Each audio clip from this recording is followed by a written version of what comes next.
Unit 4,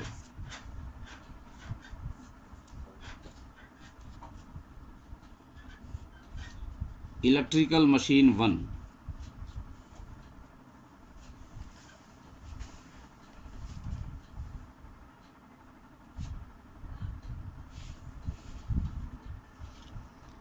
first topic है unit 4 का, DC motor.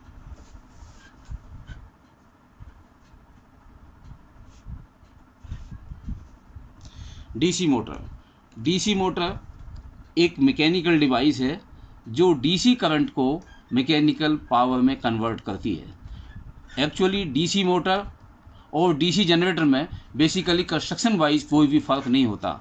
एक मोटर को एज ए जनरेटर, एक जनरेटर को एज ए मोटर हम यूज़ कर सकते हैं। अब ये देखिए, डीसी मोटर का एक ब्लॉक डायग्राम में बनाता हूँ।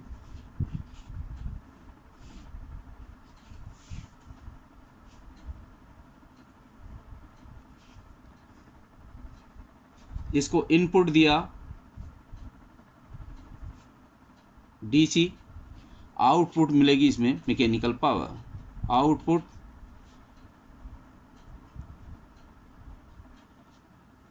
Mechanical power. Basically DC motor का प्रिंसिपल क्या है कि जब किसी करंट कैरिंग कंडक्टर को मैग्नेटिक फील्ड के अंदर रखा जाता है तो उस करंट कैरिंग कंडक्टर के ऊपर एक फोर्स लगता है या वो कंडक्टर अपने ऊपर एक फोर्स का अनुभव करता है।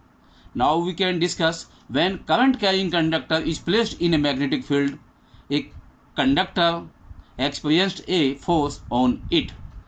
The direction of this force is determined by Fleming left hand rule. Force F is equal to I B L Newton, where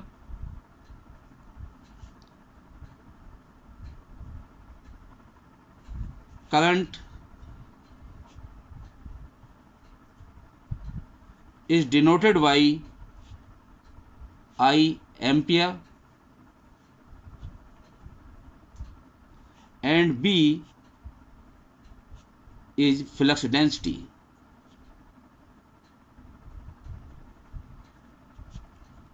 L is length of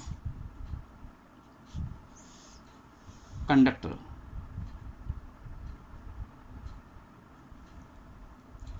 इस फोर्स के ऊपर, ये फोर्स है, इसके ऊपर जो डायरेक्शन हो, इसके ऊपर फोर्स होगा, इस ये फोर्स है, इसके ऊपर जो डायरेक्शन होगी इसकी, वो हम फ्लेमिंग लेफ्ट हैंड रूल से। ऑन द अदर हैंड, अगर डीसी जनरेटर है तो उसके अंदर जो ईएमएफ इंड्यूस पैदा होगा उसकी डायरेक्शन हम किससे निकालेंगे?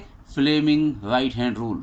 ये याद रखने वाली बात है। मोटर के ऊपर लगता है Fleming left hand rule, generator के ऊपर लगता है Fleming right hand rule. Now we discuss the working principle of DC motor. Working principle of DC motor. इसके लिए एक डायग्राम हमें डिस्कस करना पड़ेगा। Now discuss the एक डायग्राम बना लेते हैं।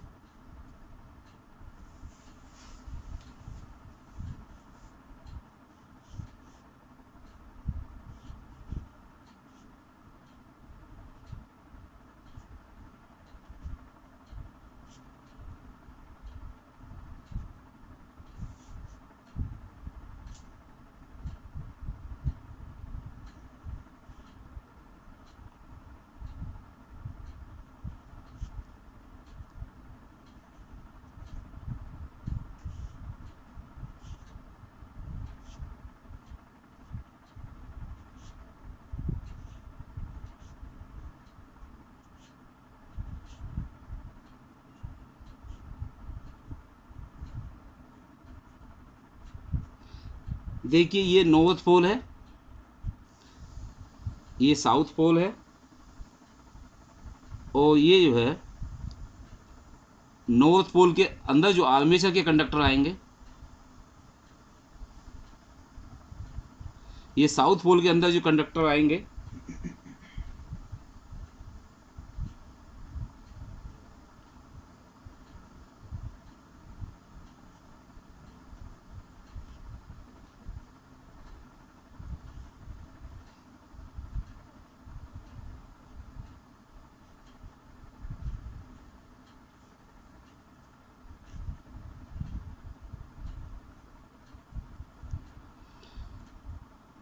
अब ये देखिए कि आपने ये कंसीडर किया कि ये मोटर का जो है एक ये आर्मेचर है, ये आर्मेचर की वाइंडिंग है, आर्मेचर के कंडक्टर है, ये आपका नॉर्थ पोल और साउथ पोल है, ये मैग्नेटिक फील्ड है। जब ये आर्मेचर स्टार्टिंग में क्या है, आर्मेचर रुका हुआ है, आर्मेचर रुका हुआ है। जब हम किसी डीसी मोटर को जो है डीसी सप्लाई देते हैं तो उसके अंदर क्या होता है, उसके अंदर जो फील्ड कोयल होती है, वो उस फील्ड कोयल के अंदर क्या होता है, मैग्नेटिक फील्ड बनता है। मैग्नेटिक फील्ड में क्या होता है, मैग्नेटिक फील्ड में नॉर्थ पोल और साउथ पोल डेवलप होते हैं। कोई भी मैग्नेट है उसमें क्या होगा, नॉर्थ पोल और साउथ पोल डेवलप होते हैं। तो अब देखिए दो पोल का हमने समझाया, डिस्कस किया, तो अब दो पोल में नॉर्थ पोल बना, एक साउथ पोल। तो कुछ आर्मेचर के कंडक्टर जो हैं हमारे जो हैं नॉर्थ पोल के अंडर में है और कुछ जो है साउथ पोल के अंडर में है। अब ये जो इसके अंदर जैसे ही हम जो है डीसी सप्लाई देते हैं तो ये डीसी सप्लाई से मैग्नेटिक फील्ड पैदा होता है, इसको हम कहते हैं सेल्फ एक्साइटेशन।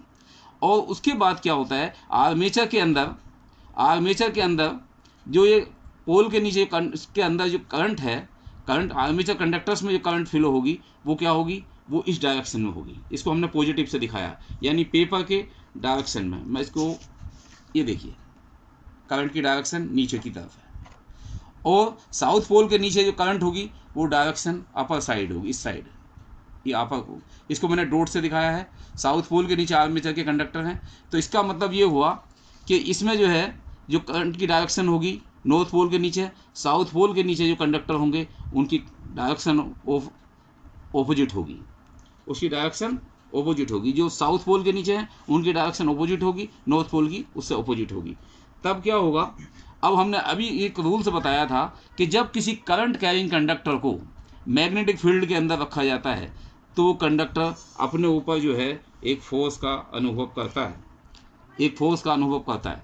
तो उससे क्या होगा, ये देखिए, उससे जो है ये कंडक्टर्स के ऊपर जो है फोर्स लगना शुरू हुआ। कंडक्टर के ऊपर जो फोर्स लगेगा एफ, इस एफ कौन सा फोर्स लगेगा, F is equal to I B L. ये फोर्स डिपेंड करेगा करंट के ऊपर, फ्लक्स डेंसिटी के ऊपर और लेंथ ऑफ कंडक्टर के ऊपर, और ये न्यूटन में इसकी यूनिट होगी। तो ये फोर्स एक ग्रुप, तो अलग अलग कंडक्टर के ऊपर जो फोर्स लगेंगे तो एक ग्रुप ऑफ फोर्स जो होगा वो क्या करेगा, इस आर्मेचर के अंदर जो है एक टॉर्क पैदा करेगा, और ये आर्मेचर जो है इस फील्ड की डायरेक्शन की घूमने की, ये फील्ड है, इस फील्ड की डायरेक्शन की घूमने में ये रोटर है, ये रोटर जो है ये आर्मेचर है। देखिए डीसी मशीन में जो है घूमने वाले पार्ट को हम आर्मेचर कहते हैं, और एसी मशीन में घूमने वाले पार्ट को रोटर कहते हैं।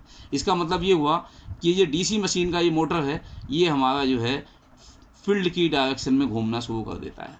और ये जो फोर्स है, इस फोर्स के ग्रुप ऑफ फोर्स या ये जो फोर्स है एक combined combination of force is acting on the armature and armature rotates on the direction of field. तो ये था आपका जो है डीसी मोटर का वर्किंग प्रिंसिपल।